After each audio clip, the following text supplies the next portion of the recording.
C'est 75 propositions pour Paris. Paris, mais 75, donc 75 propositions. Il y a deux autres candidats qui ne font que 50 propositions. Alors, elles se décomposent autour de Paris démocratique. Bon, il y a toute une série de choses, des quartiers, etc. J'ai tout à l'heure développé un peu. Et j'ai un Paris d'une certaine qualité de la vie qui est centré autour de chapitres évidemment sur le logement qui apparaît à tous une priorité mais qui n'est pas une chose très simple à résoudre. La deuxième chose la plus importante pour moi ce sont les transports et je veux une beaucoup plus grande diversification des transports. Bon, je peux vous dire que sur l'automobile, j'ai des positions assez neuves. Comme quoi, par exemple? Mais assez audacieuses. Je suis pour une limitation vraiment très importante de la voiture dans Paris, un développement important de zones piétonnes ou enfin accessibles à d'autres moyens. Tout un débat aussi sur la coexistence des différents moyens de transport, parce que le Vélib, c'est très bien, mais ça commence à être parfois dangereux. Donc il faut aussi organiser ça. On n'a pas fait tout le suivi.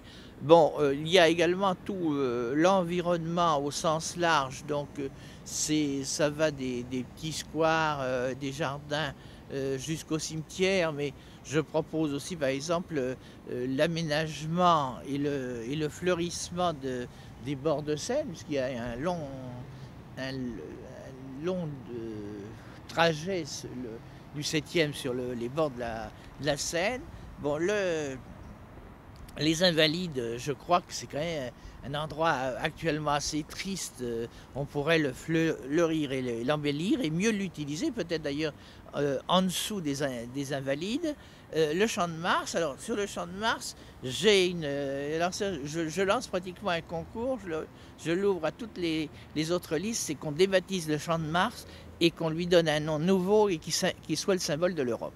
Et puis alors sur l'Europe, bon, moi j'ai aussi beaucoup de propositions, c'est que Paris soit plus accueillant aux Européens, que ce soit des touristes, des étudiants ou des résidents permanents. Enfin, là, il y aura très vite des conflits parce qu'on considère que, notamment dans le 7e, de plus en plus des étrangers, pas seulement des Européens, achètent des logements et ils font évidemment monter les prix. Alors, il y a tout un débat qu'on peut aussi lancer là-dessus.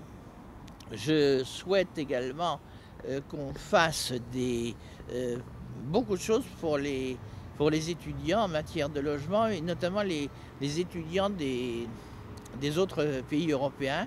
Et pourquoi pas relancer, mais avec des structures nouvelles et mieux adaptées, une cité européenne, comme il y a la cité internationale, pour accueillir les étudiants. Bon, développer les échanges entre Paris et les autres capitales européennes. Alors ça peut se faire au niveau de Paris, mais ça peut se faire au niveau des arrondissements, des professions, des universités. Alors je propose, là c'est à Montparnasse, de faire un jumelage de Montparnasse en tant qu'entité, puisqu'il n'y a pas correspond à rien sur le plan juridique, avec un quartier de Rome. Mais j'ai repris l'idée, hein, vous voyez, une certaine suite, vient de jumeler le 7e arrondissement, mais le 7e arrondissement politique, avec un quartier de Rome, de Berlin et de Londres, par exemple. Oui, ça c'est un des points de mon programme, je pense que personne n'abordera cela, c'est une réflexion sur le devenir immobilier des communautés religieuses dans le 7e, qui sont très nombreuses, qui ont d'énormes besoins d'argent, qui risquent de tomber dans les mains des spéculateurs,